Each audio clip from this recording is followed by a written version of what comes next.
ಕಾರ್ಯಕರ್ತರ ಮೇಲೆ ದೌರ್ಜನ್ಯ ಎಸತಕ್ಕಂಥ ನಾಗರಾಜ್ ಮೇಸ್ತ್ರಿ ಅವರನ್ನು ನಮ್ಮ ಪೊಲೀಸ್ ಇಲಾಖೆ FIR ಆಗಿ ಈಗಾಗಲೇ ಇವತ್ತಿಗೆ 3 ದಿವಸ ಆಗಿದೆ. ಆದರೂ ಕೂಡ ಅವರನ್ನು ಬಂಧಲಿಕ್ಕೆ ಯಾಕೆ ಮೀನಮೇಷ ಎಣಿಸ್ತಾರೆ ಅಂತ ನಿಮ್ಗೆ ಗೊತ್ತಾಗ್ತಾ ಇಲ್ಲ. ಯಾಕಂತ ಹೇಳಿದ್ರೆ ಇವನ್ನ ದೌರ್ಜನ್ಯ ದಬ್ಬಾಳಿಕೆ ನಿನ್ನೆ ಮೊನ್ನೆದಲ್ಲ, ಈಗ ಸುಮಾರು 16 ವರ್ಷಗಳಿಂದ ನಡೀತಾ ಇದೆ. ಬರೇ ನಗರಸಭೆ ವ್ಯಾಪ್ತಿಗೆ ಪೌರ ಕಾರ್ಮಿಕರ ಮೇಲೆ ಇವನ ದಬ್ಬಾಳಿಕೆ, ಮಹಿಳೆಯರ ಮೇಲೆ ಲೈಂಗಿಕ ಕಿರುಕುಳ ನಡೀತಿದೆ ಅಂತ ನಾವು ತಿಳ್ಕೊಬಾರ್ದು. ಇಡೀ ತಾಲೂಕಾದ್ಯಂತ ಈ ಒಂದು ಉಪ್ಪಟಳ ಜಾಸ್ತಿ ಇದೆ. ಯಾಕೆ ಅಂತ ಹೇಳಿದ್ರೆ ಈಗ ಮೇಡಮ್ ಹೇಳಿದ್ರು, ಆ ಊರ ಹೆಸರನ್ನ ಹೇಳಕ್ ಹೋಗಲ್ಲ. ಇವ್ರದ್ದು ಅಲ್ಲೇನಂದ್ರೆ ಕೆಲವು ಯಾರು ಹೆಣ್ಮಕ್ಳ ಗಂಡರು ಅಮಾಯಕರಿರ್ತಾರೆ, ಅವರು ಮದ್ಯ ಸೇವನೆ ಮಾಡ್ತಾರೆ ಅಥವಾ ಗಂಡ ತೀರೋಗಿರ್ತಾರೆ, ಅಂಥ ಹೆಣ್ಮಕ್ಳ ಮೇಲೆ ಇವನು ಲೈಂಗಿಕ ದೌರ್ಜನ್ಯ ಮಾಡಲಿಕ್ಕೆ ಅವನು ಅಣಿಯಾಗ್ತಾನೆ.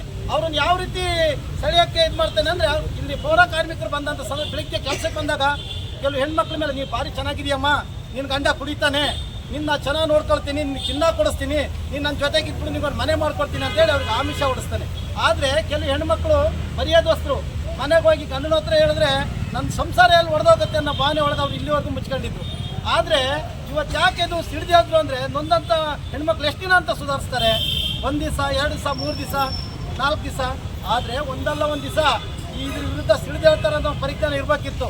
ಆದರೆ ಈಗೊಬ್ಬ ಮಹಿಳೆ ಯಾಕೆ ಸಿಡಿದದ್ಲು ಅಂದರೆ, ಅವ್ರ ಸಂಸಾರ ನುಚ್ಚಿನೂರು, ನನ್ನ ಸಂಸಾರ ಹಾಳಾಗೋದಲ್ಲ, ಮತ್ತೊಬ್ಬರು ಹೆಣ್ಮಕ್ಳು ಸಂಸಾರ ಇನ್ನು ಮುಂದೆ ಯಾವತ್ತು ಆಗಬಾರ್ದು ಅನ್ನೋ ಕಾರಣಕ್ಕೆ ಹೆಣ್ಮಕ್ಳು ಮುಂದೆ ಬಂದಿದ್ದಾಳೆ.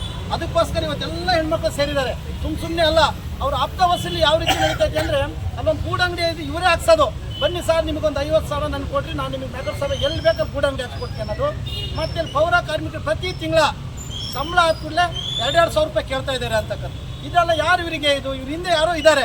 ನಗರಸಭೆ ಆಡಳಿತ ನಡೆಸ್ತಕ್ಕಂಥ ಅಧಿಕಾರಿಗಳು ಯಾರೋ ಇವ್ನ ಹಿಂದೆ ಕುಮ್ಮಕ್ಕೆ ಕೊಡೋದ್ರಿಂದ ಈ ಮನುಷ್ಯ ಇಷ್ಟು ಹತ್ಮೀರಿ ಮಾಡ್ತಕ್ಕಂಥ ಕೆಲಸ ಆಗ್ತಿದೆ. ಇದಕ್ಕೆ ನಾವು ಹೇಳೋದು ಇಷ್ಟೇ, ಇವತ್ತು ಚುನಾಯಿತ ಪ್ರತಿನಿಧಿಗಳಿಲ್ಲ.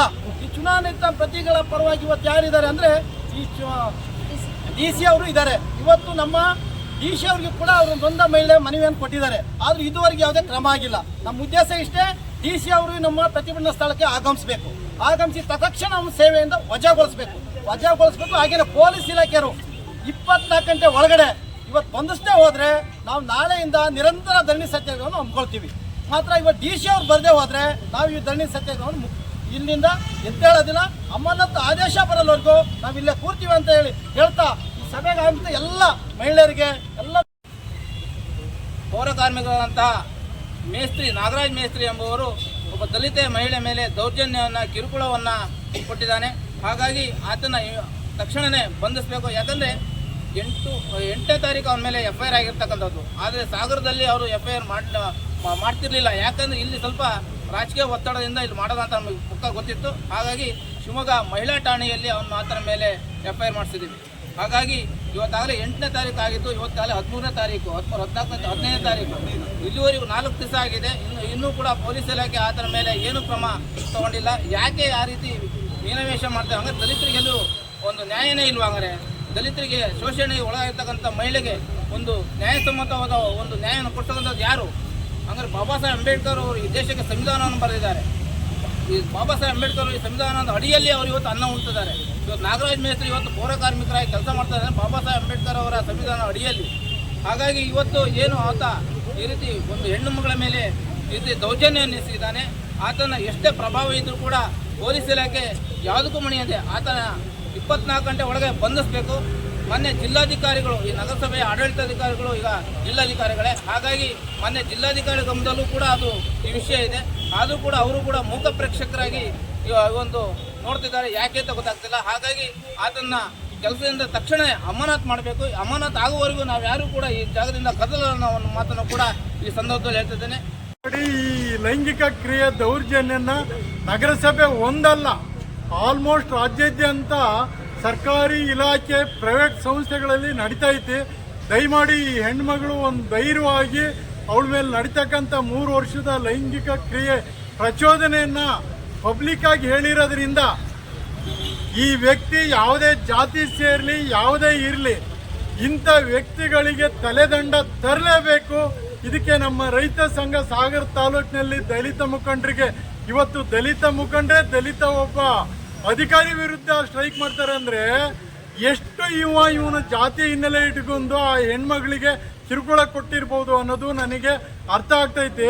ಮತ್ತೆ ಈ ನಗರಸಭೆಯಲ್ಲಿ ಈ ಹಿಂದೆ ಏನು ಈ ಕೆಲಸ ಮಾಡ್ತಾ ಬಂದಾರಲ್ಲ ಈ ದಲಿತ ಕಾರ್ಮಿಕರು, ಇವ್ರದ್ದು ಯಾರ್ದು ಅಪ್ರೂವಲ್ ಆಗಲ್ಲಂತೆ.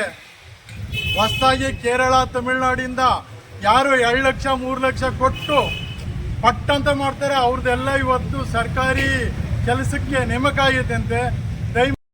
ಆ ಕೇಸ್ ಮುಚ್ಚಿಬಿಟ್ರಿ. ಅವಳು ಪೇಪರ್ ಸ್ಟೇಟ್ಮೆಂಟ್ ನನ್ನ ಹತ್ರನೇ ಕೊಟ್ಟಿದ್ದು, ನಾನೇ ವಿಡಿಯೋ ಮಾಡಿ ಮಂಡಿ ಹೊಡಿತಾಳೆ. ಕೆಲ್ಸಕ್ಕೆ ಬಂದಂಗೆ ಅಂಥ ಕೆಲ್ಸಕ್ಕೆ ನಂಗೆ ಗೊತ್ತವ. ಅವನಿಗೆ ಲೋನ್ ಕೊಟ್ಟಿಲ್ಲ, ಅವನಿಗೆ ದುಡ್ಡು ಕೊಟ್ಟಿಲ್ಲ, ಅವ ಹೇಳಿದಾರೆ ಮನೆ ಬಾಗ್. ಮತ್ತೊಂದಿದೆ, ನಗರಸಭೆ ಕೌನ್ಸಿಲರ್ಗಳು ಕೆಲವರು ಮೇಡಮ್ ಅವನಿಗೆ ದುಡ್ಡು ಕೊಟ್ಟು ನಮ್ಮ ಮನೆ ಬಾಗಿಲ ಕ್ಲೀನ್ ಮಾಡೋ ಅಂದ್ರೆ ನಾಳೆ ಮಧ್ಯಾಹ್ನ 1 ಗಂಟೆಗೆ ಕೆಲಸ ಮಾಡ್ತಾನೆ. ಅವ್ನು ಯಾರು ದುಡ್ಡು ಕೊಡಲ್ಲ ಅವನು ಮನೆ ಬಾಗಿಲ ಹೋಗಿ ರೆಡಿ ಆತ 11:30 ಸ್ಕೂಟಿ ಬಂತ ಅನ್ಕೋತಾನೆ. ಇವ್ರ ಅಪ್ಪಂದ ಸಂಬಳ ಕೊಡೋ ಸರ್ಕಾರ, ಅದನ್ನ ಮೊದಲು ಮಾಡಿಸ್ಬೇಕವ. ಅವನು ಬರಂಗಿಲ್ಲ, ಯಾವ ಕಾರಣಕ್ಕೂ ಸಾಗರದ ಡ್ಯೂಟಿ ಮಾಡಂಗಿಲ್ಲ.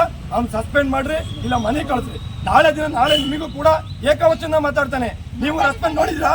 ನಿಮಗೆ ಅಧಿಕಾರಿಗಳಿಗೆ ಕೇಳ್ಬೇಕಲ್ಲ ಮೇಡಮ್, ಯಾರು ಕರ್ಕೊಬ್ರಿ ಏನೋ ದೊಡ್ಡ ನಿಮ್ಮ ದಾದಾಗಿರಿ ನಿಮ್ದು. ನೀವ್ ಯಾಕೆ ಮುಚ್ಚಿಡ್ತೀರಿ? ಬಾಯ್ಬಿಟ್ಟು ಹೇಳ್ಬೇಕು. ನಿಮಗೆ ಮನೆಗೆ ಅಣ್ಣ ತಮ್ಮದಿರು ಮಾತಾಡೋದು ಸುಮ್ಮನೆ ಇರ್ತೀರಿ, ಸುಮ್ಮನೆ ಇರಲ್ಲ. ಆದ್ರೆ ಇಂಥವ್ರು ಮಾತಾಡೋದು ಯಾಕೆ ಸುಮ್ಮನೆ ಇರ್ತೀರಿ? ಮುಚ್ಚಿಟ್ಟಿದ್ರಿ ಮೇಡಮ್. ನೀವು ಸುಳ್ಳು ಸ್ಥಾಯಿ ಸಮಿತಿ ಅಧ್ಯಕ್ಷನಾಗಿ ಸಹ ಕೆಲಸ ಮಾಡಿದ್ದೀನಿ. ಆಮೇಲೆ ಹಿಂದಿನ ಸಲನೂ ಯೂತ್ ಫೆಡಲ್ಲಿ ನಾನು ಸದಸ್ಯನಾದಾಗಲೂ ಅಷ್ಟೇ. ಯಾಕಂದರೆ ಎಷ್ಟು ಕಾಟಗಳಿದ್ರೆ ನಾನು ಚೇರ್ಮನ್ ಆದಾಗ ನಾನು ಅವನ ಹತ್ರ ಜಗಳ ಮಾಡೋಷ್ಟು ಯಾರ ಹತ್ರ ಮಾಡಿಲ್ಲ. ಅಷ್ಟು ಹಿಂಸೆ ಈಗ ಕೊಟ್ಬಿಟ್ಟ ನಮಗೆಲ್ಲ. ಕೆಲಸ ಮಾಡೋಕ್ಕೆ ಅವನೇ ಇದು, ಕೆಲವು ಅಧಿಕಾರಿಗಳೇ ಅವನಿನ್ನು ಹೆದರಂಗೆ ಆಗ್ಬಿಟ್ಟು ಆ ನಮೂನೆ ಪರಿಸ್ಥಿತಿ ಬಂದೈತಿ ಇಲ್ಲಿ. ನಾವು ಕಡೆಗೆ ಇವ್ರ ಹತ್ರ ತುಂಬ ಸಲ ಹೇಳ್ಕೊಂಡಿದ್ದೀನಿ ನಾನು. ಆಮೇಲೆ ಎಷ್ಟೋ ನಾನು ಪೌರ ಕಾರ್ಮಿಕರ ಮಹಿಳೆಯರ ಜೊತೆ ನಾನು ಬೆಳಗ್ಗೆ ಇರ್ತಿದ್ದೆ. ಅವರೆಲ್ಲ ನನ್ನ ಜೊತೆಗೂ ಸಹ ಹೇಳಿ ಅಳ್ತಿದ್ರು, ಸರ್ ತಿಂಗಳ ಹತ್ಕೊಳ್ಳಿ ಅವನಿಗೆ ದುಡ್ಡು ಕೊಡ್ಬೇಕು ನಾವು. ನಾನೇ ನೀವು ಬಂದು ಹೇಳ್ರಿ, ನಾವು ಇಲ್ಲಿ ಸಭೆಯಲ್ಲಿ ಮೀಟಿಂಗಲ್ಲಿ ಚರ್ಚೆ ಮಾಡ್ತಿದ್ರು. ಇಲ್ಲ ಸರ್ ಅದನ್ನು ಮಾಡಬೇಡಿ ದಯವಿಟ್ಟು, ನಾವು ಬರಲ್ಲ, ಹೆದರ್ತಿದ್ರು. ಅಂದರೆ ಆ ಥರ ಭಯ ಹುಟ್ಟಿಸಿ ಅವ್ರನ್ನ ಇದು ಮಾಡಿದ್ರು. ಆ ನಮೂನೆ ಮಾಡಿದ್ರು. ಆ ಹೆಂಗಸು ಕಣ್ಣಲ್ಲಿ ನೀರು ತೆಗೆದಿದ್ದಿದೆ ನನ್ನ ಹತ್ರ. ಅಷ್ಟು ಹತ್ತಿದ್ದಾರೆ ಪಾಪ ಕೆಲವರು. ತಿಂಗಳ ಇಷ್ಟು ಕೊಡ್ಬೇಕು ಸರ್. ಆಮೇಲೆ ಕೆಲವರಿಗೆ ಅವ್ನ ಮಾತು ಕೇಳಿಲ್ಲ ಅಂದರೆ ಕೆಲಸಗಳನ್ನು ದುಪ್ಪಟ್ಟು, ಕೆಲವರಿಗೆ ಬೇಗ ಅವ್ನ ಮಾತು ಕೇಳಿದ್ರೆ ಬೇಗ ಕಳಿಸೋದು, ಅವನ ಮಾತು ಕೇಳ್ತಿದ್ದಾರೆ ಇವನಿಗೆ ಇಷ್ಟೊಂದು ತನಕ ಕೆಲಸ ಎಲ್ಲಿ ಬೇಕಲ್ಲಿ ಮಾಡಿಸೋದು. ಆ ನಮೂನೆ ಒಂಥರ ಹಿಂಸೆಗಳನ್ನು ಕೊಟ್ಟಿದ್ದಾರೆ. ಯಾಕಂದರೆ ಇದು ನನಗೆ ಗೊತ್ತು, ಅವರು ನಾನು ಪೌರ ಕಾರ್ಮಿಕರು ನಾನು ತುಂಬ ಹತ್ತಿರ ಇದ್ದೀನಿ. ನಾನು ಅಷ್ಟು ಚೆನ್ನಾಗಿ ನಾನು ಅರ್ಥ ಮಾಡ್ಕೊಂಡು ಹೇಳ್ತಿದ್ರು ಅವರು. ಆದರೆ ಅದನ್ನ ಏನು ಮಾಡಲಿಕ್ಕೂ ಇಲ್ಲ. ಹಿಂದೆ ಸಲ ಚಂದ್ರಶೇಖರ್ ಕಮಿಷನರ್ ಇದ್ದರು, ನಾನು ಹಂಗೆ ನಮಗೂ ತುಂಬ ತಾಟ ಕಡೆ ನಾನು ಲೆಟ್ರ್ ಕೊಟ್ಟಿದ್ದೆ. ಅವಕ್ಕೆ ಚಂದ್ರಶೇಖರ್ ಕಮಿಷನರ್ ನನ್ನ ಎದುರಿಗೆ ಅಷ್ಟು ಬೈದಿದ್ದಾರೆ ಅವನಿಗೆ. ಆದರೂ ಅವನು ಕಲ್ತಿಲ್ಲ. ಯಾಕಂದರೆ ಮನುಷ್ಯ ತಪ್ಪು ಮಾಡ್ತಾರೆ, ಸಹಜ. ಅದು ತಿದ್ಕೋಬೇಕಲ್ವಾ? ಒಂದು ಏಜಲ್ಲಿ ಸಹಜ ತಪ್ಪು ಮಾಡೋದು, ಇದು ಮಾಡೋದು. ಅದ್ರ ತಿದ್ಕೊಳ್ಳೋದೇ ಇಲ್ಲ ಅಂದರೆ ಅದು ಯಾವ ಈ ಥರ ಇದಕ್ಕೂ ವಿಕೋಪಕ್ಕೆ ಹೋಗಿದೆ. ಹಾಗಾಗಿ ದಯವಿಟ್ಟು ಈ ಪೌರ ಕಾರ್ಮಿಕರಿಗೆಲ್ಲ ನ್ಯಾಯ, ಯಾಕೆಂದರೆ ಒಬ್ಬ ಅಧ್ಯಕ್ಷ ಅವ್ನು ನ್ಯಾಯ ಕೊಡಿಸ್ಬೇಕು ಅವನಿಗೆ. ಪೌರ ಕಾರ್ಮಿಕರೇ ಅಧ್ಯಕ್ಷರೇ ಹಿಂಗಾದ್ರೆ ಅವ್ರ ಕತೆ ಏನಾಗಬೇಕು ಹೇಳಿ? ಪಾಪ ಅವ್ರಿಗೆ ಅಳಲ್ಲಿ ಯಾರಂತ ಏನೇ ಕಷ್ಟಗಳಿದ್ರು ಅವರನ್ನು ಬಗೆಹರಿಸಬೇಕು, ಇದು ಮಾಡಬೇಕು. ಸ್ಪಂದನೆ ಮಾಡುವಂಥ ಒಂದು ವ್ಯಕ್ತಿನೇ ಹೀಗಾದರೆ ಅವರನ್ನೇ ಇವರು ವಸೂಲಿ ಮಾಡೋ ಲೆಕ್ಕಕ್ಕೆ ನಿಂತಿದ್ರೆ, ಇಲ್ಲಂತೂ ಎಲ್ಲ ಹೆಲ್ತ್ ಇನ್ಸ್ಪೆಕ್ಟ್ರಿಗೊಂದ್ಸಲ ಹೊಡೆದು ನಾವು ಬೆಳಗ್ಗೆ ಹಾಜರಿಗೆ ಬಂದಾಗಂತೂ ನಮ್ಮ ದಿನ ಟೆನ್ಷನ್ನು ಬರೀ ರಗಳೆ ಆಗೋದು. ಒಂದು ಅಟೆಂಡೆನ್ಸ್ ತಗೊಂಡು ಕೆಲಸಕ್ಕೆ ಕಳಿಸ್ಬೇಕಿದ್ರೆ ಮುಂದೆ ರಗಳೆ. ಪಾಪ ಹೆಲ್ತ್ ಇನ್ಸ್ಪೆಕ್ಟರ್ ಕೆಲವರು ಹಿರಿಯರು ಅನ್ನೋದಕ್ಕೆ ಭಾವನೆಗಳಿಂದ ಆ ನಮ್ಮನೆ ಕಾಟಕ್ಕೆ ತೊಂದರೆ ಕೊಟ್ಟಿದ್ದಾರೆ. ಹಾಗಾಗಿ ಇದಕ್ಕೆಲ್ಲ ಒಂದು ಮುಕ್ತಿ ಆಡಬೇಕು. ಯಾಕಂದರೆ ಹಿರಿಯ ಅಧಿಕಾರಿಗಳು ಇದನ್ನು ಅವರವ್ರ ಕಂಟ್ರೋಲಲ್ಲಿ ಇಟ್ಕೊಳ್ಳೋದು ಕಲಿಬೇಕು. ಇದನ್ನಿಲ್ಲ ಅಂದರೆ ಇದೇ ಪರಿಸ್ಥಿತಿ ಬರುತ್ತೆ. ಹಾಗಾಗಿ ದಯವಿಟ್ಟು ಇದನ್ನೆಲ್ಲ ಬಗೆಹರಿಸಿ ಇಲಾಖೆಯವರದ್ದು ಏನು ಕ್ರಮ ಕೈಗೊಳ್ಳಕ್ಕೆ ಕೊಳ್ಳಿ ಅಂತ ನಾನು ಮಾತಾಡ್ತಾ ಮಾಡ್ತೀನಿ.